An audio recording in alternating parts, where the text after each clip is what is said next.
In terms of space wars, we've talked about the weapons, we've talked about the lasers, talked about recently Russia and China, what they've been doing.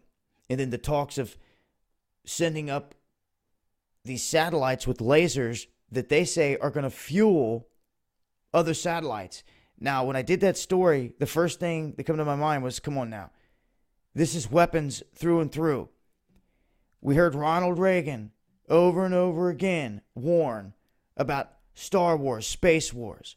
Doesn't have to be deep space. It could take place right there in subspace, right there outside the zone of where the Van Allen belts and everything else sit, because that seems to be the wall that has stopped a lot of things thus far. And it raises a lot of questions. And obviously there's a ton of questions and theories about the design and nature and layout of all of this. Okay? But to me, space is very real. And they are launching things up into space, into subspace, where they're at least floating around the planet. We can see the satellites left and right. You can see them with your own eyes. And I think they're weaponized. I believe that they're weaponizing them. They have been for some time. I believe there's a lot more going on out here that meets the eye. I believe you could see it on the Soho. I believe you could see it with your own eyes if you look. And I've shown it. I've shown it broad daylight. What's going on around the sun.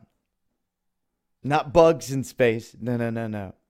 Not airplanes flying around in different directions, cutting at the turn of a dime.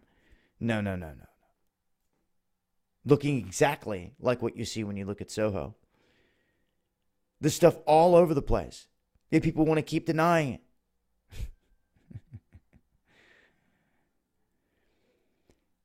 To me, they are weaponizing space. They have been.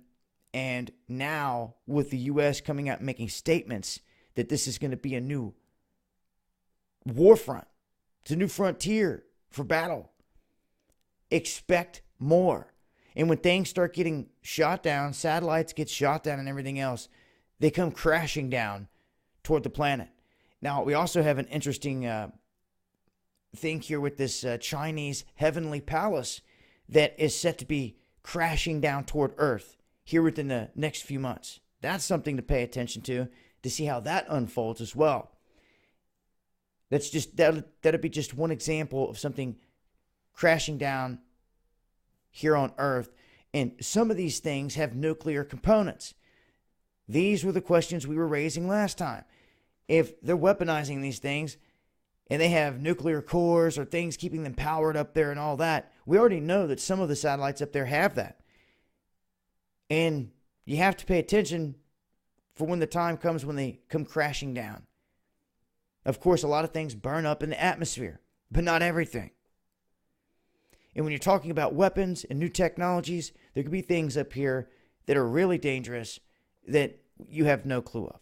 And I guarantee you, with the things that we've seen throughout the years, there is a high-grade technology at play here that I believe is being controlled by the ones they worship, the fallen ones here on this planet, and they're using it to their advantage all over the place. But then there's the groups that aren't with them. This is how you know there's a counterbalance. You know, the ones that come and shut down the missile silos and say, You know, the ones that shut down those things, the ones they're probably shooting at that we've seen in the footage already out there in space. Well, if the wickedness and the evil's here and giving them the technology and they've sold us all out, then who are they shooting at? Could it be the good guys making their way in, scout teams? You see, I find it hard to believe that the evil on this planet is not going to try to find a way to trick the whole world, like Ronald Reagan warned, to drop all your guns, come together under a false peace, and prepare for what is coming. Because it's going to be non-human, they're going to say. And it's going to take we as humans to destroy it. And the problem is it's going to be trickery. And they're going to be tricking this whole damn world into fighting the righteous ones in their return.